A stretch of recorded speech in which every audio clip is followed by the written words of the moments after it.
상쾌 통쾌 정치 토크쇼 정치 인싸 소개부터 가겠습니다. 네, 안녕하세요. 정우주입니다. 안녕하세요. 박성태입니다. 네, 안녕하세요. 윤희석입니다. 네, 안녕하세요. 장성철입니다. 네, 저는 진행의 아나운서 이선영입니다. 광고부터 듣고 오겠습니다.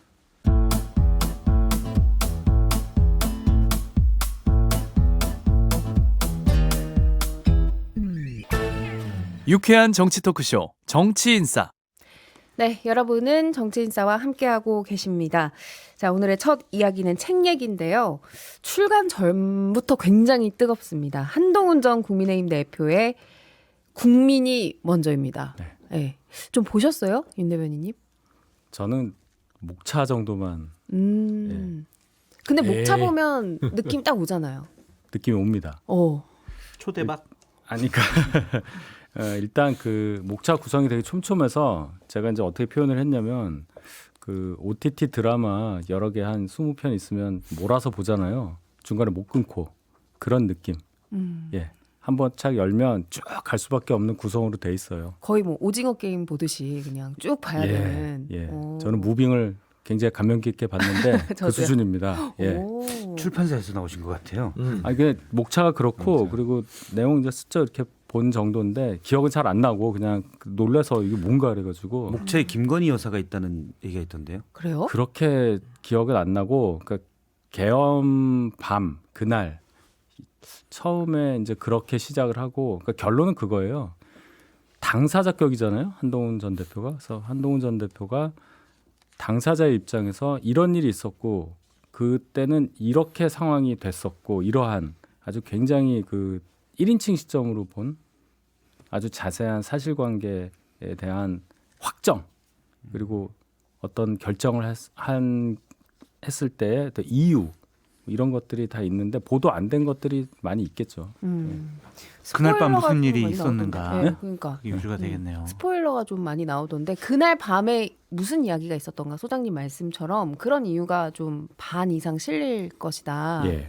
뭐 체포 가능성에 대한 언급들 그리고 윤석열 대통령이 국회 해산권까지 언급을 했다 뭐 이런 내용도 있더라고요. 기사가 나왔죠. 네. 그거 말고도 뭐 다른 우리가 진짜 이런 일까지 있었어? 라고 놀랄 정도의 뭐 서술이 되어 있지 않을까라는 좀 생각이 들고요. 어쨌든 비상계엄 때 무슨 일이 있었을까? 윤통과의 관계는 무슨 관계였을까? 김건희 여사랑은 무슨 일이 있었을까? 그리고 한동훈 대표의 대한민국을 어떻게 이끌어 나가겠다라는 생각은 무엇인가? 이런 것들이 궁금해요. 진짜. 궁금하긴 해요. 네, 진짜 네. 궁금하긴 궁금해요. 궁금만 약간 하세요? 궁금해요. 약간 궁금해요. 많이는 아니고. 근데 한동훈 전 대표 책이 그 굉장히 좀 많은 사람들한테 이목을 집중시킬 수밖에 없을 거예요. 왜냐하면 이게 시기성이 아주 정확하잖아요. 네. 지금 윤석열 대통령이 그 내란의 밤 그 상황으로 탄핵 심판에 대한 헌재 재판이 이어지고 있고 국민의힘도 거기에 대해서 방탄을 하면서 이거 도대체 왜 이러는 거야? 도대체 진실이 뭐야? 국민의힘의 공당조차도 저렇게 하는 거 보면 그 안에 무슨 일이 벌어졌을까 이런 궁금증이 일어날 수 있는 거 아니겠어요? 근데 그거를 그 당시에 당대표였던 한동훈 전 대표의 입을 통해서 기억을 통해서 그리고 어떤 좀 명확한 기록이라는 것은 좀 진실성이 있을 수 있잖아요. 그래서 저는 그게 많은 국민들한테 꼭 이게 정치 고관여가 아니더라도 국민들이 좀 궁금해할 수 있겠다. 그래서 그 부분은 책은 잘 팔릴 것 같아요. 저는 한 10만 부 이상 팔릴 것 같은데 윤석열 대통령이 제일 좀 짜증 날 것 같아요. 왜 그러냐면 그게 사실상 한동훈 전 대표의 증언이거든요. 이 재판장에만 안 데려다 놨지 그 책을 통해서 그날에 있었던 많은 상황들을 증언하고 있기 때문에 저는 윤석열 대통령의 탄핵 심판에 나름대로는 치명적인 기록이 될 수 있다. 아니 저도 그래서 그거 궁금했던 게 형사 재판에 증인으로 혹시 소환이 되거나 그럴 수도 있지 않을까. 그럴 수도 있죠. 헌재에서도 증인 신청됐다가 이제 기각이 됐잖아요. 그러니까 그럴 가능성도 뭐 배제할 수는 없죠. 당사자격이라고 말씀드렸기 때문에. 대선 국면이랑 맞물리니까 그 재판정에 증인으로 출석하는 모습이 뭐 매스컴을 타고 뭐 그럴 수도 있지 않을까요? 그것까지는 생각 안 해봤는데 글쎄요. 그 윤희석 대변인께서 저 윤석열 대통령도 모셨으니까 네. 한동훈 대표님 사인을 받아서 구치소에다가 윤석열 대통령께 한 부 넣어드리세요. 궁금해하실 테니까. 저 이렇게 말씀하신 분 너무 무서워요. 무서워. 지금 뭐 언론에 몇 군데가 나왔었는데 일부가 나왔었는데 저는 그 정도로는 이미 보도 등을 통해서 좀 나온 것들에 대한 디테일이 좀 있는 정도일 것 같다. 관련돼서 혹시 여사 문제나 그런 게 있으면 마치 뒷얘기처럼 좀 있을 것 같은데 대부분은 나온 거는 보도에 좀 더 디테일이 가미된 것이라고 보고 그리고 이제 거기에 대해서 대통령이 뭐라고 했다. 예를 들어서 만났는데 저를 왜 체포하려고 하셨어요? 라고 하는 대통령의 대답들. 이건 이제 대통령의 대답이 이미 헌법재판소에서 10차례가 있었지만 대부분 거짓말 그냥 닥치는 대로 하는 말이잖아요. 그래서 그거 자체가 큰 걸 뭔가 규정하거나 그러기 쉽지 않을 것 같아요. 그리고 근데 저는 선거 전략상 대선에 다시 돌아오는 한동훈 대표가 12월 3일 밤과 그 이유를 담은 내용을 포함해서 책을 내는 방식으로 대선 국면에 들어온다는 거는 잘한 전략 같아요. 계속 궁금증을 유발하고 이슈가 돼서 그동안 2달 넘게 정치권에 떠나 있었던 거에 비한다면 조금 스포트라이트를 많이 받고 들어오는 느낌이 듭니다. 핵심은 딱 2개예요. 왜 계엄을 처음에 반대를 했고 그리고 왜 탄핵 찬성이 될 수밖에 없었냐. 그래서 지금 나오는 얘기가 뭐 처음에 계엄 발령 뭐 직전이든 언제든 뭐 홍장원 차장한테 뭐 체포 관련한 얘기를 들었기 때문에 가스라이팅을 당해서 계엄을 반대했다. 이게 지금 윤 대통령과 뭐 가깝다고 주장하는 아주 그 경도된 분들의 주장이에요. 그게 타임라인이 맞지가 않아요. 한동훈 대표가 페이스북에 계엄 반대한다고 한 게 10시 46분이고 홍장원 전 차장이 여인영 사령관으로부터 명단을 들은 게 11시 6분입니다. 그러니까 안 맞아요. 그런데 그런 거 막 얘기하니까 아예 활자화된 정제된 언어로 그게 아니라는 걸 증명을 할 거고 더 중요한 거는 그 탄핵 국면, 탄핵 의결 국면에서 한동훈 대표가 왔다 갔다 했다. 오락가락했다 이런 얘기를 듣잖아요. 처음에 가장 큰 목표는 윤 대통령의 즉시 직무 배제였어요. 그걸 달성하기 위해서 자진 하야 그리고 대선 이런 거를 준비를 했었는데 중간에 윤 대통령이 그럴 의사가 없는 걸 확인하고 어쩔 수 없이 탄핵으로 갈 수밖에 없었다. 아마 이 부분을 강조하는 내용이라고 저는 추측합니다. 한 대표가 이제 한덕수 권한대행과 함께 국회에 나섰던 날 고날에 대해서는 유인태 전 사무총장을 만나서 그건 실수인 것 같다. 저는 이제 정치인들이 이렇게 사과나 책임을 인정하는 부분들이 되게 중요하다고 보거든요. 틀릴 수 있다는 걸 인정하는 거니까. 책에도 그런 내용이 나옵니까? 그 보도는 됐어요. 그런 보도는, 하나 장면이 있다고. 거기까지는 제가 내용을 제대로 본 게 아니어서. 근데 한동훈 대표 책 보면 큰 축에서 한 2가지 정도를 기대하고 쓰는 것 같아요. 그러니까 정치 복귀는 그거는 너무나 명확한 얘기고 왜냐하면 검사 이력을 빼는 거 보면 약점 포인트를 제거한 거고 첫 번째 이제 배신자론이에요. 배신자론. 본인은 어차피 민주당이나 뭐 중도의 영역에서 나올 수 있는 후보가 아니라 보수 정당의 국민의힘 발판으로 나와야 되기 때문에 배신자론을 이걸 깨트리지 않으면 뭘 해도 안 되잖아요. 그래서 명확하게 내가 왜 이런 행동을 할 수밖에 없었는지, 왜 계엄을 위헌이라고 하면서 끝까지 탄핵에 대해서 찬성할 수밖에 없었는지 사실을 명확하게 그 보수 지지층들에게 얘기를 해줘야 돼요. 저는 그 사실들을 굉장히 합리적이고 조심스럽게 썼을 거라고 생각하고, 두 번째는 아까 말씀한 대로 한덕수 총리하고 그 일주일 상간, 본인이 정치 인생에서 가장 뼈아픈 7일부터 14일까지 그 일주일에 대한 뭐 제 입장에서는 변명 같고 뭐 본인 입장에서는 해명 같고 그럴 수 있겠으나 그거를 털어내야만 보수층이 아니라 국민들 시각에서 아, 한동훈 이 사람이 윤석열 대통령과 뭔가 모종의 거래가 있었다는 오해, 그다음에 뭔가 권력에 욕심을 냈던 그런 모습이 있지 않았냐라는 그런 오해들을 털어내는 것들이 결국에는 저기 한동훈 대표가 정치를 선언하면서 선수로 뛸 때 가장 중요한 거 아니겠나. 그래서 그거가 축이 될 것 같다.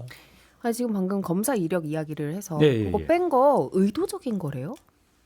아니 그거 되게 그런 게 아니라 이게 경력이 있으면 예를 들어 대학교 경력, 대학교 어디 뭐 이렇게 쓰면 앞에 네. 고등학교 중학교 안 쓰잖아요. 아, 그런 개념이에요. 그래도 17년을 몸담았던 곳이 너무 많아요. 그걸 다 쓰면. 그러니까 법무부 장관 했으니 뭐 그거 다 알잖아요. 법무부 장관으로서 민주당이랑 싸우고 예. 뭐 1대 180 얘기도 듣고 뭐 그런 식으로 생각을 한 거지. 한동훈 전 대표가 검사라는 거 모르는 분이 없잖아요. 그 책 보실 분들 정도면. 저도 근데 그런 책을- 개념으로. 근데 저도 놀란 책을 거지. 써봤는데 기본적으로 갑자기 홍보하시는 거예요? 아니 근데 써봤는데 지금이라도 이력이라는 게 해보겠습니다. 서 작가님 잠깐 약간했습니다. 근데 아, 보면 이력이라는 게 본인의 주요한 삶의 그 딱 그 포인트인데 그렇죠. 잠깐 한두 달 한 거는 잘 안 쓰게 되잖아요. 최소한 1, 2년, 3, 4년 아니면 학위가 있다든지 어떤 직업에 대해서 나타내고 싶은 그런 거라든지를 쓰는데 한동훈 전 대표는 지금 한 73년생이니까 50평생 중에 검사 생활이 절반이에요. 법무부 장관은 잠깐이에요. 근데 왜 그거를 뺐을까? 라는 것은 차라리 그냥 내가 정치를 함에 있어서 이 부분이 도움이 안 될 것 같아서 그냥 안 썼다는 게 훨씬 더 솔직 담백한 답변이지 않을까라는 생각이 들어요. 왜냐면 그건 부인할 수 없잖아요. 그 답변을 강요를 해. 아니 그러니까 그런 본인이 생각이 그렇게 생각을 든다는 거지. 한다는데. 왜냐면 본인의 인생의 3분의 1이 검사였는데. 아니, 그러니까 저 글을 쓰는 사람이 예를 들어 출판사 쪽에서 이거 넣으셔야 됩니다. 그런 말씀으로 들려요. 저는 본인이 아니 이것도 기사거래가 되냐라고 반문을 했다는 거 아닙니까? 유사거리가 되죠. 깜짝 놀랐어요. 저도 뭐 그런 줄도 몰랐고 사실은 뭐 작가 프로필에 그것까지 사람들이 보는 거나 뭐 출판사 가지고도 뭐라고 하잖아요. 결론은 아 관심이 많구나. 관심이 많구나. 그 그러니까 정도 드러내고 자랑하고 싶으면 그걸 넣겠죠. 근데 이제 우리 같이 평을 하는 사람들 입장에서는 그걸 안 넣었어? 그럼 뭔가 좀 꺼림직하게 본인 스스로 생각하는 거 아니야? 그렇게 볼 수밖에 없어요. 숨기고 싶었던 과거였나 보죠. 근데 숨겨지냐고. 누구랑 같이 해서? 하여튼 그냥 알겠습니다. 관심 많나? 그래서 또 하나 이제 궁금해지는 게 실물. 실물. 본판은 언제 아, 등판을 본판. 하나. 뭐 북콘서트를 여는 형식이 될 거다 이런 예측도 있기는 한데 언제쯤 좀 화면에서 볼 수 있을까요? 저는 북콘서트 이런 방식은 아닐 걸로 생각합니다. 일단 출판 기념회라는 거는 저희 당은 적어도 안 하는 걸로 한동훈 대표 때 다 서약했어요. 아, 출판 그래요? 기념회가 책을 판매하는 수단으로 변질이 돼서 정치 자금을 네. 우회적으로 챙긴다 뭐 이런 얘기가 있어서 저희는 안 하기로 했기 때문에 출판 기념회 안 하고 그럼 북콘서트도 비슷한 개념이잖아요. 그리고 사실 제 생각인데 북콘서트를 통한 정치인의 영향력 확대라든지 마케팅은 이미 민주당 계열에서 계속 써왔던 겁니다. 10년 넘게 뭐 조국, 뭐 옆에 김어준 그리고 뭐 팬들 그래서 뭐 잘생기셨어요, 훌륭해요, 뭐 이런 거 그런 감성적인 접근 방식이 한동훈 대표한테도 맞나? 뭐 그런 생각이 저 개인적으로 들어요. 그건 모르겠습니다. 어떻게 결정할지. 그리고 실물 언제 등장하느냐? 책 출간 이후겠죠.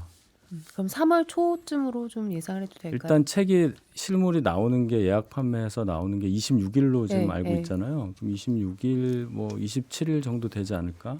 일단 책이 나와야 뭐 움직이죠. 책이 막 출판되면은 막 언론사에서 인터뷰하자고 그럴 거예요. 그렇죠. 세도할 것 같아요. 그러면 안 하실 수는 없을 거란 말이에요. 근데 이제 제가 조금 이제 걱정스러운 것은 뭐냐면 과거 지향적인 인터뷰가 될 가능성이 많아요. 그러니까 책 내용을 기반으로 윤석열 대통령과 뭐 김건희 여사와 그때 비상계엄과 근데 이 책을 출판을 하는 게 과거 지향적 회고록이 아니라 목적이 대선에 출마하려고 하는 거잖아요. 그럼 책에는 분명히 한동훈의 본인 대한민국에 대한 생각이 있을 거예요. 거기에 좀 질문이 좀 집중이 되고 그래서 그것들이 국민들이나 언론인들에게 판단을 받아서 오 준비했네, 대통령 감이네, 자격이 있네 이런 쪽으로 분위기를 몰고 가야지 과거 고발 형식으로 계속 언론의 관심을 받는다라면 책 출판이 처음에는 관심이 있어가지고 확 뜨는 데는 도움이 되겠지만 대선 과정 중에는 그렇게 도움이 안 될 수도 있지 않을까 그런 생각도 해봅니다. 뭐 그 내용도 책에 이북격으로 뭐 인터뷰 형식으로 담겨 있다고 보도가 되더라고요. 그럴 수밖에 없죠. 그게 대담이라고 하는데 대답이면 뭘 물어보겠어요. 지금 장 소장님 말씀하신 것처럼 뭘 준비하고 있냐, 당신이 본 대한민국 어떠냐 그런 얘기가 당연히 들어가겠죠. 예. 그래서 국민의힘 반응은 어떤 것 같으세요? 네. 좀 이렇게 반색을 하는 건지 거북한 건지 제 생각보다는 훨씬 더 안 좋은 반응이 안 좋아요. 예. 어. 그래서 저는 그 책 출간 관련해서 뭐 여러분이 말씀을 하셨는데 뭐 윤상현 의원이 제일 먼저 말씀하시고 나경원 그리고 김기현 의원 이렇게 좀 책에 대해서 얘기했잖아요. 그럼 이분들이 대선 출마 의지가 있어서 미리 견제고 날리는 정도가 아닐까 이런 생각까지 해봤습니다. 굳이 그 책 출간을 가지고 당 차원에서 뭐라고 이렇게 날선 반응을 할 이유는 없기 때문에 굳이 그렇지 않습니까? 그런 책 점- 출간 자체 책 출간 자체가 대선 출마 선언이기 때문에 뭐 그건 충분히 지금 현재 지도부와 국민의힘 중진들 목소리를 내는 분들은 다 이른바 반한이잖아요.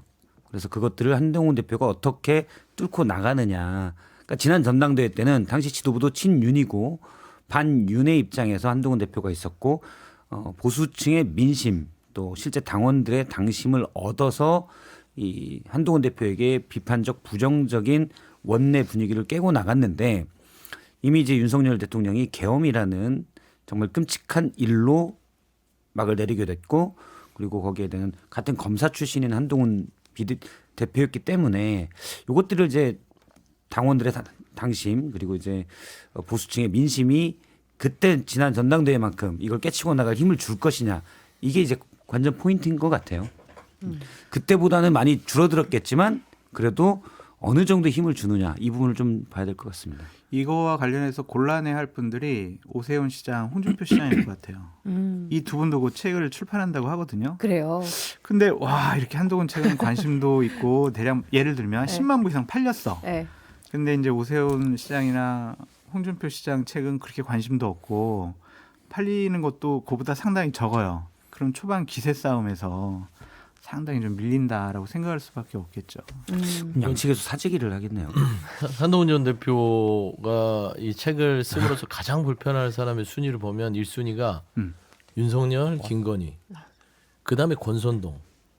왜냐하면 권선동 원내대표 같은 경우는 불편할 수밖에 없는 게 큰 축에서 탄핵을 찬성했던 이 주축이 돌아오는 겁니다. 본인이 탄핵을 반대하면서 나름대로 쫓아낸 형국이었는데 다시 돌아오잖아요. 그렇기 때문에 저는 그 축이 흔들리고 나머지 이제 김기현, 나경원, 윤상현, 홍준표 뭐 이런 분들은 지금 현재 대권을 생각하고 있는데 유력한 한동훈 전 대표 그 나름대로 탄핵을 찬성하는 쪽에서 유력한 한동훈 대표가 올라오면 이게 참 모양이 빠져요. 그래서 저는 이 부분에 대해서 굉장히 좀 불편 심기를 계속해서 드러낼 가능성이 높은데 저는 지금 보면은 권선동 원내대표나 권영세 그 지도부가 향후에 한동훈 전 대표의 발언의 수위가 책을 내고 나서 드러났을 때 어떻게 대응할지 궁금해요. 이거를 저는 권선동 원내대표 같은 경우는 태세전환 할 수도 있어요. 어떻게 할 것 같아요? 한동훈 전 대표 쪽으로 좀 나름대로 좀 부드럽게 포용하지 않을까. 어. 의외에 저는 반전이 있을 다 거라고. 그렇게 해야죠. 근데 아니, 그렇죠. 이제 권선동 원내대표는 뭐 대선 부분에 대해서 생각을 안 하고 그렇죠. 있는 사람이니까. 네. 알겠습니다. 권성동 원내대표는 스타일상 부드럽게 얘기를 할 겁니다. 스타일상은 부드럽게 얘기를 할 건데 지금까지 반한의 입장이었고 만약 한동훈 대표가 대선 후보가 되고 뭐 대선이야 본선이 어떻든 간에 대선 후보가 된다면 어쨌든 당의 주도권을 잡게 되기 때문에 싫죠. 그래서 물밑에서는 반한 작업을 할 거다. 다른 후보를 민다는 소문이 있더라고요. 그렇군요. 그러면 뭐 한동훈 전 대표의 책 출간 소식과 더불어서 여권의 조기 대선 후보들의 움직임이 슬슬 바빠지고 있는 것 같은데 그 얘기로 넘어가겠습니다. 네. 김종인 전 위원장이 이런 비교를 좀 했더라고요. 오세훈 대 한동훈 또는 김문수 대 한동훈으로 앞으로 향후 전망이 펼쳐질 가능성이 높다. 이렇게 좀 얘기를 하셨는데 이 대결 구도 중에 어떤 쪽이 조금 더 가능성이 높다고 보세요? 우리 인사들이 다 얘기했던 건데 네. 이 김종인 비대위원장이 얘기하니까 주목을 받는 것 같아요. 다 그것도 얘기했었잖아요. 아, 우리가 먼저 얘기했죠. 먼저 얘기했잖아요. 하긴, 네. 오세훈 한동훈이 돌아오면 오세훈 한동훈이나 아니면 김문수 한동훈으로 갈 가능성이 높다. 뭐냐면 김문수 한동훈이라는 것은 그때도 얘기했잖아요. 이 추세가 계속해서 간다면 기간이 짧기 때문에 김문수가 저쪽에 탄핵의 이 반대파로 자리매김하면서 갈 거고 그러면 한동훈 전 대표의 각을 세워가면서 이렇게 후보 대결을 갈 거고 다 사라지고 정말 그 젖은 장작의 연기가 사라지고 나면 탄핵에 반대했던 사람들은 싹 사라지고 탄핵 찬성 특히나 오세훈 시장 같은 경우는 탄핵 찬성인지 반대인지 모르겠으나 애매하지만 그래도 탄핵을 반대하는 쪽에 명확히 안 섰기 때문에 둘의 싸움이 될 것이다. 그 얘기는 정치인사에서 많이 했던 걸로 전 소 기억해요. 소장님의 탁월한 해안으로. 아니 많이 그때 봤죠. 우리가 다 같이 저희가 얘기를 아젠다를 던졌죠. 그렇죠. 그러고. 던졌지. 그러니까 김정은 위원장 이걸 보신 거지. 아 그렇지. 그런 거 아니야. 내가 그 얘기를 하고 싶었던 거예요. 아니 저도 이제 어차피 대선에 들어가면 경선에 들어가면 탄핵 찬성파들이 주도할 거다라고 생각했는데 장성철 소장님 같은 경우는 이제 김문수 장관의 세가 만만치 않을 수도 있다. 근데 저도 그럴 가능성이 약간은 있다고 봐요. 왜냐하면 구구 에너지가 너무 오랫동안 관성적으로 커지고 있기 때문에 그리고 조직력이 있는 정광훈 씨 일당 그다음에 그 세계로 교회 소년보 목사 쪽에서 조직력으로 한다면 경선에 또 어떤 영향을 줄지 모르니까 그래서 저도 뭐 국민의힘 일이긴 하지만 결선 투표제를 도입하는 게 맞지 않나라는 생각을 해봅니다. 사실은 이제 예를 들어 지금 주요 후보로 말한다면은 뭐 탄핵 반대하는 김문수, 홍준표 시장, 그다음에 탄핵을 찬성하는 오세훈 시장, 한동훈 전 대표 그리고 유승민 의원도 될 수가 있고요. 그런 식의 구도가 되잖아요. 그런데 이게 만약 지난번처럼 4인 결선 체제로 가면 이 탄핵 찬반으로 나뉘었을 때 구도가 어떻게 되느냐에 따라서 민심이 달리 반영될 수 있을 것 같아요. 그러면 권성동 원내대표가 만약에 이걸 계획을 경선 룰을 짤 때 나중에 본선 쪽으로 아마 권성동 원내대표는 본선을 충분히 고려할 것이고 탄핵 찬성 쪽이 아니, 탄핵 반대 쪽이 이 주도권을 잡기를 바랄 텐데 그러면 결선 쪽을 좀 하는 게 맞지 않나라는 생각이 듭니다. 바꿀 시간이 없습니다. 아 그래요? 시간이 짧아요. 시간상, 저희가 그러니까 지난번 17년도 때 탄핵 나온 날이 3월 10날이고 최종 후보 결정된 게 3월 31일이에요. 3주 안에 다 결정이 되는데 당원 당규를 바꿔야 된다니 그 대충 일주일 걸리거든요. 불가능합니다. 그러니까 지금 보면은 지금 돼야 돼요, 그러니까. 그러니까 여야 공이 60이 결정되고 60일이면 경선 30, 본선 30이에요. 그러면 경선에 30이면 경선 30 동안 룰도 바꾸고 후보를 막 이렇게 정확하게 뭐 골라가는 과정들이 쉽지 않을 겁니다. 그래서 속도전으로 봤을 때 말씀한 대로 이 그 뭐 정광훈, 소년보 이런 관성적인 지지층을 가지고 있는 김문수 장관은 연기처럼 사라지는 게 맞으나 시간이 짧기 때문에 존재할 수 있는 가능성이 높다. 그렇게 됐을 때는 오세훈 한동훈 내에서 정리가 되면서 결국에는 양자 구도로 갈 가능성이 있어요. 그래서 저는 김종인 비대위원장의 예측이 뭐 거의 뭐 한 7, 80%는 맞지 않을까. 좀 그런 생각을 좀 가지고 있습니다. 알겠습니다. 그 이야기를 광고 듣고 와서 계속 이어가야겠네요. 잠시 후에 뵙죠. 지금 여러분께서는 6회, 상쾌, 통쾌한 정치 토크쇼 정치 인사를 듣고 계십니다.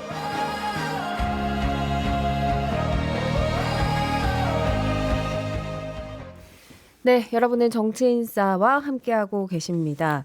2부에서 이어서 오세훈 대 한동훈이냐, 김문수 대 한동훈이냐, 앞으로 어떤 양상이 펼쳐질 것인가에 대해서 이야기를 해볼 텐데, 이 이야기가 이번 주에 좀 뜨거웠던 이유가 이 나경원 의원이 주최한 노동개혁 토론회에 김문수 노동부 장관이 온다니까 국민의힘 의원들이 많이 들어오셨더라고요. 근데 58명. 네, 그 전에 오세훈 서울시장이 했던 그 행사보다는 더 많이 왔다. 예. 개헌 토론회. 그러니까 오세훈 시장. 근데 요 두 분 토론회가요. 그 나경원 의원이 주최한데 김문수 장관 오신 거고. 네. 윤재옥 의원이 의원이- 주관하 같이 공동 주관 공동 주최했다고 볼 수 있는 서울시하고 공동 주최했다고 볼 수 있는 개헌 토론회에 오세훈. 이래서 이제 숫자 비교를 하시더라고요. 네, 58대 48 예. 뭐 이렇게 집계가 됐더라고요. 근데 두 군데 다 가신 분이 33명이에요. 32명. 모두 참석 네, 32명. 32인지 33인지 뭐 네. 그래요. 예. 오세훈 16. 시장한테만 간 게 16명. 예. 그리고 김문수 장관한테만 간 분 20명. 네. 예, 뭐 모두 불참 34명 뭐 이렇게 네, 뭐 그렇게 숫자까지 돼 다 있더라고요. 나왔더라고요. 그러니까 네. 3분의 1은 둘 다 갔고 네. 3분의 1은 안 갔고 저희 당 소속 의원 중에 그 나머지 3분의 1 중에 누구는 고기만 갔고 하나는 요기만 갔고 이런 이거 분위기 상황이니까. 어떻게 읽어야 돼요?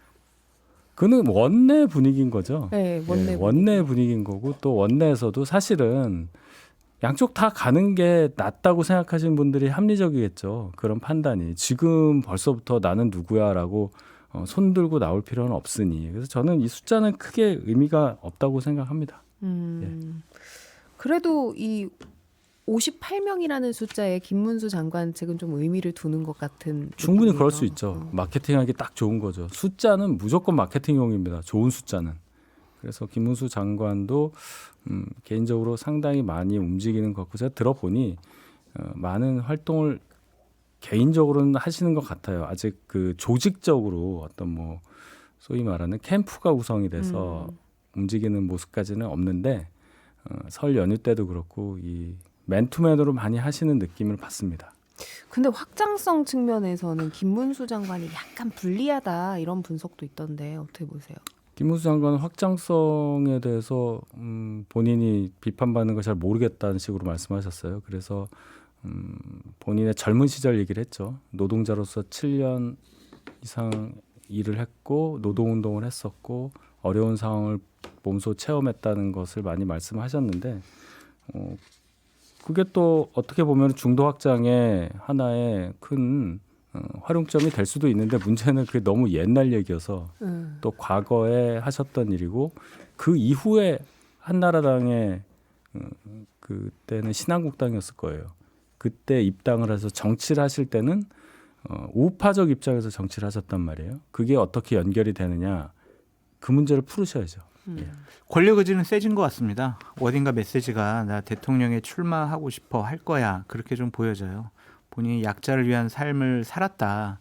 거기서 보면은 우리가 2017년 박근혜 전 대통령 탄핵 이후에 김문수 장관이 했던 행보나 메시지와는 다른 얘기를 좀 하시더라고요. 그러면은 지금 보수 지지층의 강력한 지지를 받고는 있지만 어쨌든 본인도 중도층으로 외연 확장을 해야 후보가 될 수 있다. 대선에 경쟁력이 있다라고 생각을 하는 것 같아요. 그래서 상당히 메시지를 조심하는 것을 보면 권력 의지가 상당히 생겼다. 그렇게 봐야 될 것 같아요.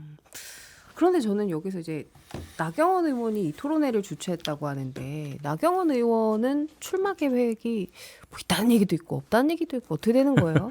지금으로서는 있다고 봐야죠. 예, 있다고 봐야죠. 저는 이 조기 대선에 10명 이상 후보 등록을 하리라고 봅니다. 저희 당에. 지난번에 9명 했어요. 17년도 조기 대선 때도. 치열하겠네요. 그러면 경선이. 그러니까 당내 중진 의원들도 뭐 거의 대부분 참여하겠지만 지방자치단체장 이런 분들도 홍준표 시장을 비롯해서 다른 분들도 두세 분 정도 준비하고 있거든요. 그래서 그분들도 다 참여하지 않을까 그런 생각도 듭니다. 다 지금 어떻게 보면 무주공산이잖아요. 물론 유력 후보들은 있죠. 한동훈 대표, 오세훈 시장, 그다음에 뭐 김문수 장관 등 유력 후보들은 있지만 사실상의 국민의힘 내부 권력 구도가 무주공산이기 때문에 이번 대선 구도를 통해서 뭐 대선 본선은 모르겠지만 향후에 권력을 잡고 싶은 주도권을 잡고 싶은 세력들이 있을 것이고 그러면 무조건 나와야 되겠죠. 나경원 의원 같은 경우는 그럴 수 있을 것 같아요. 예를 들어서 뭐 본선에서 중도 외연 확장성 이런 것들을 이유로 김문수 장관을 잘 설득해서 절 밀어주세요. 라고 할 수 있겠죠. 그런 의도로. 되면 좋고 안 되면 말고 해서 해볼 건 없잖아요. 그렇죠. 뭐 이제 나경원 의원이나 나머지 김기현 뭐 의원 같은 경우는 다른 속내를 가지고 출마를 준비할 수는 있어요. 근데 김문수 장관 같은 경우는 이게 사람이 이 숫자의 흐름에 타다 보면 자기도 본인 스스로를 착각하는 경우가 있습니다. 진짜 내가 지도자인가? 근데 스스로 지도자인 거를 돌아봐야 되죠. 그러니까 사람은 지도자가 되려면 본인의 행적들을 잘 살펴보면서 가야 되는데 김문수 장관은 어떤 분이었어요? 원래는 정치권에서 이 길을 잃고 있다가 정광훈을 만나서 자유통일당을 같이 창당을 했고요. 그리고 나서 이쪽에 장관 자리 하나 받아서 뭘 했습니까? 자유통일당과 국민의힘은 한 몸이다. 라는 발언을 하고 그런 성향의 사람이 지금 국민의힘의 후보로 단독 선두에 올라와 있어요. 그런데 저는 최근에 이분의 발언들 중에는 여러 가지 설화들이 있잖아요. 노조에 대한 손배소 폭탄이 네. 특효약이다. 뭐 이제 그 성적 비하 발언하는 부분도 많았었고요.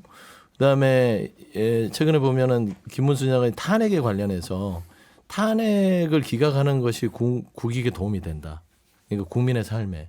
근데 이분은 국가관이 없는 거예요. 왜냐면 탄핵이라는 대상이 지금 어떤 일을 저지른 거에 대해서 명확한 어떤 기준도 없이 민주주의가 흔들리고 이 민주주의를 바로잡기 위해서는 탄핵이 필요하다는 것은 기본 상식임에도 불구하고 저기 정광훈 유에 있는 사람들의 어떤 그 소리가 머릿속에 있어요. 근데 본인이 그걸 언젠간 드러내겠으나 지금은 본인이 계속해서 선두 자리를 지키기 위해서 애매한 물타기를 하는데 저는 이런 명확하지 않은 국가관을 가진 정치인으로 보이는 사람들은 제발 이 대한민국의 정치판에 끼어들지 않았으면 좋겠다. 그거는 국민의힘의 불행일 수도 있다라고 좀 생각합니다. 예를 들어서 뭐 김문수 장관과 가깝게 보이려고 하는 분들은 저를 좀 지지해 주세요라는 의도가 많을 것으로 보이는데 그런데 그 안을 보면 좀 심플하게 본다면 그런 거잖아요. 김문수 장관 사실 잊혀진 인물이죠. 잊혀진 인물인데 노동부 장관에 임명되면서 등장했는데 사실 많은 사람들이 황당해하고 뜬금해했죠. 사실 윤석열 대통령이니까 가능했던 일이고 이분이 장관감인가 라는 얘기까지 들었는데 지금은 이분이 대선 후보감이라는 얘기가 나와요. 그렇죠? 거기에 그 뭐 주요 동의는 뭐냐? 정광훈 씨예요. 정광훈 씨가 김문수 장관을 밀어주면서 이 사람이 우리나라를 살릴 사람이다 라고 얘기하면서 대통령이 돼야 된다. 뭐 이런 취지로 얘기하면서 주목을 받게 됐거든요. 그러면 우리가 정광훈 씨처럼 말도 안 되는 사람이 미는 후보를 대선 주자로 내밀어서 한다? 더구나 주요 정당인 국민의힘이 그게 참 말이 안 되고 또 지금 국민의힘 주요 정치인들이 정광훈 씨로부터 시작된 김문수 장관의 또 지지를 원한다. 이것도 말이 안 되잖아요. 김문수 장관은 김구 주석이 중국 국적이다라는 얘기가 있다라고 국회에서까지 얘기하신 그런 분이에요. 좀 선이 넘어가는 현상들이 지금 요즘 많이 있는 것 같아요. 김문수 장관과 정광훈 목사의 관계가 밀접하다고 볼 수 있는 부분이 있는데 저희 당이 그러면 정광훈 목사한테 휘둘린다는 얘기밖에 안 돼요. 지금은 그러고 있어요. 그러니까 김문수 장관에 그렇게 대한 단정 지을 수는 없습니다. 정광훈 씨가 장외 집회를 주도해서 거기에 몇 분의 저희 당 소속 의원이 간 적도 있고 그분이 저희 당 소속 의원들을 거명한 적은 있지만 그것 때문에 김문수 장관의 지지율이 한때 갤럽 조사 기준으로 20%까지 가고 그렇게 보면은 정광훈 목사를 많이 도와주고 계신 거예요. 정광훈 목사만으로만 얘기할 수 있지만 지금 그렇게 말씀하셨기 때문에 정광훈 제가 목사가 수정을 하는 겁니다. 주도하는 세력들에 의해서 김문수 장관이 등장하게 됐다는 거죠. 그런데 아니죠. 지금 윤 나경원 대통령이 의원 등 장관으로 임명을 했기 때문에 이 정부의 현직 강요로서 있는 가운데 윤 대통령에 대한 대체제로서 투사됐다고 저는 생각을 해요. 근데 이제 이게 이제 팩트로 제가 말씀드리면 김문수 장관이 2025년 2월 14일 날 국회 대정부질문에서 정광훈 목사에 대해서 물어보는 답에 정광훈 목사는 대한민국의 자유민주주의를 수호하기 위한 목사라고 발언을 해요. 그 정도의 인식이기 때문에 정광훈과 김문수의 관계는 그런 애틋함이 있다. 그다음에 그 1년 전이 24년 8월에 정광훈 목사가 김문수 장관 임명이 됐을 때 어떻게 발언하냐면 지난 2년 동안 윤석열 대통령이 한 인사 중에 제일 잘한 것 같다라고 치켜 세웁니다. 그럼 이쯤 되면 부인할 수 없는 사실 아닙니까? 아니 저는 그래서 지금 이 이야기 가운데 궁금해지는 게 그래서 만약에 탄핵이 인용이 되면 네. 그때 국민의힘이 갑자기 태도를 바꾸기는 힘들 것도 같다 이런 예측이 있잖아요. 어떻게 될 것 같아요? 갑자기 손절 이렇게 하긴 힘들 것 손절까지는 아니겠지만 네. 그래도 이재명 대표가 중도 보수 얘기하는 것보다 살짝 낮은 수준으로 급변침할 것 같습니다. 변하긴 변할 것 같다. 변합니다. 이게 정당이라는 조직은 어떤 조직보다도 가장 마지막 순간에 가장 냉정하게 가장 크게 변할 수 있는 조직이에요. 인정하는 알겠습니다. 쪽으로 갈 것 같아요. 현실적으로 이걸 아. 인정하지 않으면 어떡하냐. 우리 대선 준비해야 되는데 지지층들 좀 냉정하세요. 이런 식으로 다독이면서 그냥 대선 준비 모드로 쭉 갈 수밖에 없겠죠. 알겠습니다. 자 그러면 금요일에 발표됐던 한국갤럽 자체 여론조사 요 얘기로 넘어가 볼게요. 지난 18일부터 20일 전화 면접조사로 실시가 됐고요. 자세한 내용 중앙선거 여론조사 심의위원회 홈페이지 참조하시면 됩니다. 결과가요. 국민의힘 지지율이 전주 대비 5%포인트 하락한 34%, 민주당이 2%포인트 상승한 40% 나왔고요. 탄핵 찬성 의견이 전주 대비 3%포인트 상승한 60%, 반대 의견은 4%포인트 떨어진 34% 나왔습니다. 국민의힘 내부에서 요거 보고 좀 많이들 놀라셨다는 얘기가 있더라고요. 네. 일주일 사이에 모든 지표가 다 저희 당이 안 좋은 쪽으로 바뀌었고 그 폭도 크니까요. 상대적으로 되게 크다고 봐야 됩니다. 그래서 결론적으로는 이게 탄핵 심판이 앞으로 좀 더 있고 헌재에서 뭐 다툴 여지가 있는 상황이면 또 바뀔 거다. 증인 누구 부르면 이렇게 될 거다 생각할 수도 있겠는데 탄핵 심판 과정에서 여러 가지 상황들에 대한 국민적 판단이 여론조사에 많이 반영됐다고 생각합니다. 결과적으로는. 그래서 윤 대통령 측의 어떤 변호하는 그 전략이라든지 또 증인의 증언 이런 것들이 썩 국민들의 마음을 움직일 만큼은 안 된 게 아니냐. 그래서 절정을 지난 느낌이에요. 너무 센 목소리들이 너무 많이 나왔고. 예. 근데 보면은 전체적으로 중도가 이제 움직이기 시작했다. 정확하게 이제 중도가 의견 표출하기 시작했고요. 요인들은 한 두 가지로 크게 봤을 때는 윤석열 대통령의 탄핵 심판이 거의 끝나가는 무렵에 본이 터무니없고 알맹이 없고 도저히 받아들일 수 없는 상황이구나.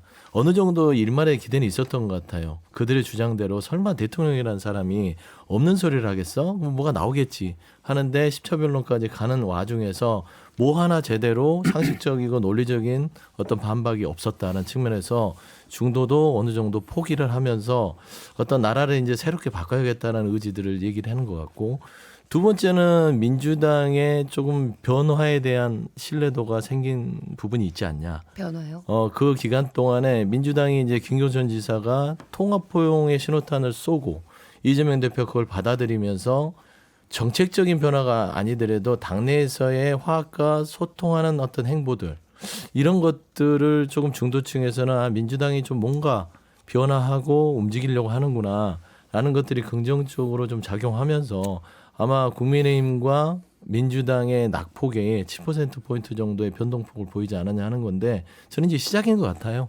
이게 이제 큰 차이는 아니더라도 탄핵 심판이 딱 결정이 되면 완전히 추이는 이쪽으로 넘어오게 될 것이다. 그래 봅니다. 그러니까 이러한 여론조사가 나온 거는 저는 이제 보수 과표집 이것이 좀 진정화되고 정상화된 것이 아닌가라는 좀 생각이 들어요. 갤럽에서 한때는 저 보수예요라고 하는 분들이 370명 가까이 갔거든요. 근데 이번에 여론조사를 보면 314명, 중도가 308명, 진보가 264명. 이렇게 좀 비상계엄 이전에 성향별 이분해졌네요, 좀. 네, 이제 좀 냉정해진 것 같다. 좀 그런 생각이 들고요. 이거를 쭉 분석을 해 보면은 기본적으로 그러니까 현 상황에서 금요일 날 거를 갖고만 분석을 해 보면 국민의힘이 대선 치르기가 어렵다. 그렇게 볼 수밖에 없어요. 그런 저는 계속 이제 중도층 얘기를 하는데 정당 지지율에서 중도층에서 민주당 42고 국민의힘 22예요. 선거 결과 기대. 여당 당선됐으면 좋겠다가 중도가 27, 야당 당선이 됐으면 좋겠다가 62예요. 거의 3대 1 수준이잖아요. 두 배가 3대 1, 넘죠. 네. 그렇죠? 그리고 또 하나 우리가 눈여겨봐야 될 게 있는 게 뭐냐면 성향별 지지층의 결집도인데 진보층은요. 우리 이재명 민주당이 이제 우리 야당이 집권해야 돼가 91%까지 결집을 했어요. 근데 보수는 보니까 77%예요. 우리 여당이 국민의힘이 우리 정권을 이번에 다시 재창출해야 돼. 이게 수치가 77이거든요. 이런 것을 보면은 상당히 이제 보수층 내에서도 선거 결과와 이번 대선을 바라보는 입장이 좀 나오는 것이 아니냐 그런 생각도 듭니다. 저도 이제 제가 좋아하는 말 중에 하나가 시간이 약이다. 시간이 모든 걸 해결해 준다. 이런 맞는 말들이 말이에요. 있는데 네. 제가 이제 사실 뭐 한눈에 반했다 해도 오래 못 반하거든요. 반하는 게 오래 갈 수가 없습니다. 그런데 제가 극우 과표집이라는 장 소장님 말씀에 덧붙여서 얘기한다면 극우 과표집이라는 표현을 많이 썼었는데 그리고 그 당시에 물밑에서는 중도들이 나중에 투표만 해봐라. 내가 다 이런 얘기들이 많이 나왔었다고 말씀드렸었는데요. 예를 들어 이런 겁니다. 구구들이 여론조사에 우리가 적극적으로 반영해서 우리 힘을 보여주겠어라고 했었는데 자 으쌰으쌰했죠. 한 달 이상 으쌰으쌰하기는 힘듭니다. 인간의 본성이에요. 그래서 아주 막 정말 여론조사에 아주 적극적으로 의사들을 표시해서 여론조사 수치에 영향을 주려고 했었는데 시간이 2달 가까이 됐기 때문에 그런 열기가 많이 떨어졌다. 이렇게 보는 게 맞을 것 같아요. 그래서 지금 나오는 게 민심이고 갤럽에서도 보수 표집이 보통 31% 지난 한 해 그렇게 됐다고 했거든요. 이번 조사가 거기에 수렴합니다. 그래서 그런 열기가 식었고 이게 진짜다라고 보면 될 것 같아요. 정권 교체 62대 정권 유지 27고 한 3대 2에서 2대 1 비율 사이가 되겠네요. 네. 그리고 또 하나 그 장내 지도자 선호도 요 수치에서 이재명 대표는 다른 후보에 비하면 높긴 하지만 네. 연령대 측면에서 20대에서 좀 낮게 나왔고 반면 여권 후보들 오세훈 시장, 홍준표 시장, 한동훈 전 대표 같은 경우에는 이제 4050 세대에서 좀 낮게 나왔다. 이런 분석이 있더라고요. 근데 연령대별로 보면 그래도 지표가 좀 개선된 거는 같아요.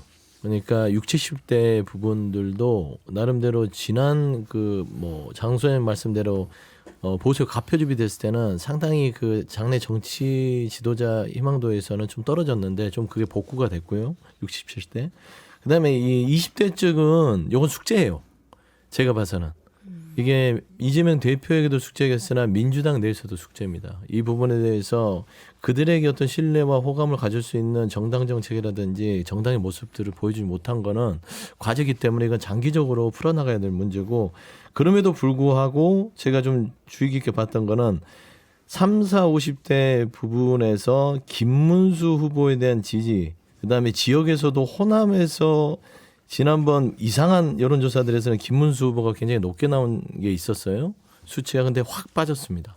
그런 거를 보면 정말 이게 국민의힘 내부에서도 나름대로 어떤 후보 간의 재편이 이루어지고 있는 신호가 아닌가라는 것인데, 일단 이재명 대표 말고 다른 후보들을 또 넣어봤을 때의 지표도 한번 해보면 이게 민주당의 현 어떤 주소를 좀 가늠할 수 있지 않을까, 좀 그런 생각도. 여당 후보들이 40대에서 지지율이 낮은 것은요. 40대에서 정권 교체 여론이 거의 압도적이에요.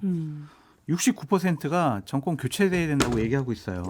그런 상황에서 여당 후보를 40대에서 지지하기는 어렵다라는 생각이 들고, 50대도 거의 비슷한 수치거든요. 50대에서는 65%가 정권 교체돼야 된다라고 입장을 표하고 있어요. 그래서 우리나라의 허리인 40대, 50대가 이렇게 정권 교체 열망이 높다라는 것은 국민의힘이 참 선거 치르기 힘들지 않냐. 또 하나의 수치입니다. 사실 전통적으로 이제 민주화 마지막 세대, 그리고 2000년 노무현 때 있었던 세대, 이런 세대들이 있기 때문에 40, 50대가 지금 시점에 40, 50대가 민주당의 전통적 지지층입니다.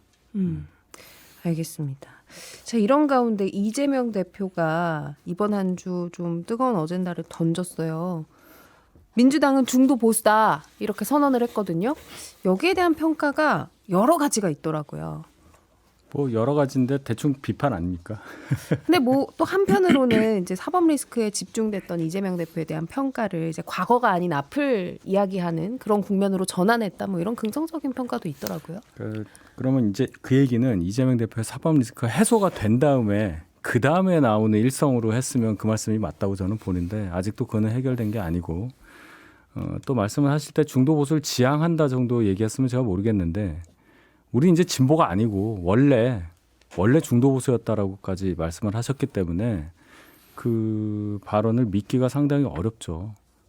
그렇게 보수라는 단어를 쓰고 싶으면 보수의 가치를 진정 쫓았느냐? 보수의 가치가 뭐예요? 공동체 유지인데 과연 우리 대한민국 사회 이 공동체를 유지하려는 모습을 이재명 대표가 과연 보여왔느냐? 사법 리스크만 봐도 우리가 알 수 있어요. 재판 5개 받는 분이 공동체 유지에 기여를 했다고 보기는 어렵습니다. 그리고 그러면서도 계속 보수라고 얘기하실 거면 좋게 말하면 유사 보수고 나쁘게 말하면 사이비 보수가 되는 거예요. 본인의 그 정체성까지 흔들면서 또 다른 분들, 다른 민주당의 오래된 구성원들이나 지지자들이 계신데 그 합의 없이 그렇게 말씀하신 것은 발언의 가벼움을 또 한번 재확인하는 것이라고밖에 볼 수 없습니다. 네, 아젠다 세팅을 해서 좀 세게 던진 것 같아요.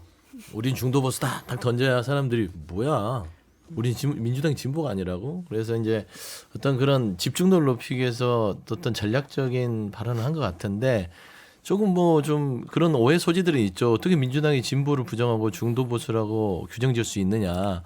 그리고 정당이라는 것들은 한 사람의 선언적 의미로 있어서 그게 규정지어지지 않거든요. 그래서 그런 부분들은 비판의 여지가 있고, 당내에서도 그 부분은 논박을 통해서 어떤 이런 규정, 이 상황 자체를 딱 정립을 해야 돼요. 그게 이제 민주당 내 숙제인데, 저는 이제 한국 정치를 봤을 때 우리가 그동안 얼마나 이 극단에 치우쳐서 부딪혀 왔습니까? 그래서 정당이라는 이름의 미명 아래 진보네 보수네 하면서 이게 서로 간의 다름이 아니라 서로를 그냥 적으로 규정하면서 이 대한민국의 정치사와 민생과 국정 혼란스럽게 만들었다는 측면은 무조건 있어요. 그래서 저는 그런 부분에서 한번 중도 보수라는 선언을 함으로써 저는 이제는 포괄정당이라는 개념으로 가는 것 같아요. 하나의 정당 부분에 있어서의 영역이 아니라 포괄정당으로서 대한민국을 좋게 하는 그런 정치를 한번 해보자는 것인데, 저도 이제 개인적으로는 중도 보수라는 우리 민주당이 중도 보수 됐나라는 생각은 갖고는 있어요.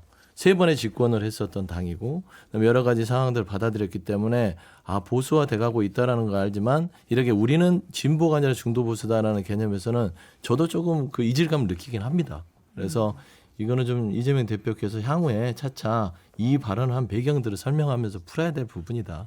단지 이거를 비판만 그냥 국민의힘 측에서도 하지 말고 어떤 의미에서 이걸 던졌는지 한번 고민하는 것도 좋지 않을까 생각합니다.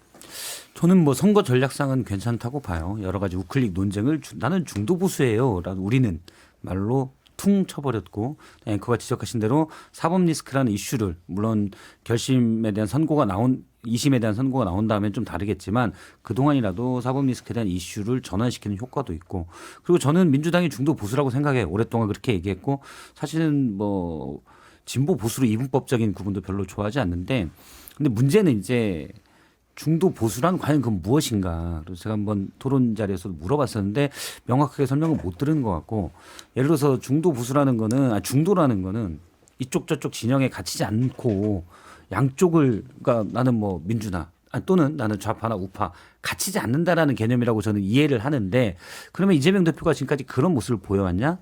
지난 전당대회 때는 더 강한 개혁을 주장해서 압도적인 지지를 받았었고 당시 당 강령이 바뀝니다. 바뀌는데 예를 들어 당원 중심주의랄지 더 강한 개혁을 얘기하는 부분들이 훨씬 더 이전보다 더 가미됐어요. 대화 타협보다는 다양성보다는 더 강한 개혁에 무게중심을 실었는데 전당대회에서 그런 강령이 채택됐고 그걸 주도하는 게 이재명 대표인데 대선 국면에서 그 중간 어떤 변화 내가 왜 변화해야 되는가 설명 없이 갑자기 또 총의를 모이는 과정 없이 중도 보수라고 얘기하는 거는 그 태도 자체는 중도 보수 태도와 오히려 안 맞는 거예요. 저는 그 부분을 좀 지적하고 싶고 다만 지금 제가 생각하는 거는 우리나라 정치가 너무 양극화돼 있어서 예를 들어서 뭐 양쪽의 분노, 이 분노의 원인은 예를 들어서 이전에 노무현 전 대통령에 대한 이명박 정부의 모습들 또 이쪽에서는 이명박 박근혜 두 전직 대통령이 구속됐고 탄핵까지 있었고 여기에 대한 분노 맞붙어 싸우는데 그냥 양측 진영이 서로 우린 중도 우파 중도 좌파다 이렇게라도 얘기를 하면 서로 그렇게 싸울 일이 덜어지거든요. 네. 중도라고 얘기해놓고 저 사람 때려잡 중도 보수라고 해놓고 구구 때려잡자라고 할 수는 없잖아요. 또 예를 들어서 중도 뭐 좌파라고 해놓고 또 그럴 수도 없고 그래서 정치 지도자들이 우리는 중도에 가깝다고 선언하는 모습은 일단 우리 사회에 좋은 거다고 생각을 합니다. 다 설명 잘해 주셨고 표에는 도움이 될 것 같다라는 생각이 듭니다. 그럼 다음 주 여론조사에도 좀 긍정적인 지표로 반영이 될까요? 반영이 될 수 있을 것 같고요. 어쨌든 정책 이슈 주도권을 가져간 것은 상당히 의미가 있다라고 보여지고 지금 이재명 대표가 상속세라든지 근로세라든지 아니면 소득세를 보면은 개편안을 막 내놓고 있잖아요. 그거를 합산을 좀 해보면 재산을 한 18억에서 20억 정도 가진 분들을 타켓으로 했더라고요. 그게 이제 마포, 용산, 성동 요쪽에 집값의 평균을 좀 내보면 그 정도 수준이다.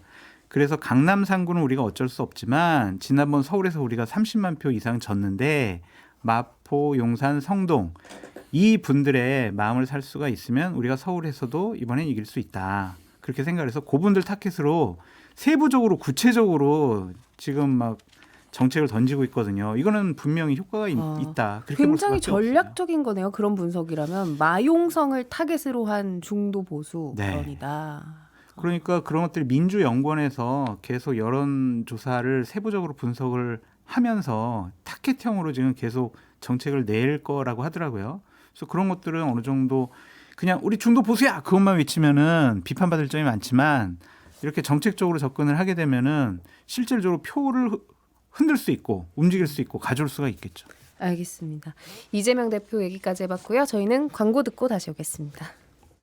자, 정치인사 이번 주 방송은 여기까지입니다. 제가 이번 한 주 감기 때문에 목소리 상태 좀 안 좋았는데 여러분 건강 조심하시고요. 저희는 다음 주 토요일 11시 5분에 다시 뵙겠습니다. 고맙습니다. 네, 감사합니다. 고맙습니다.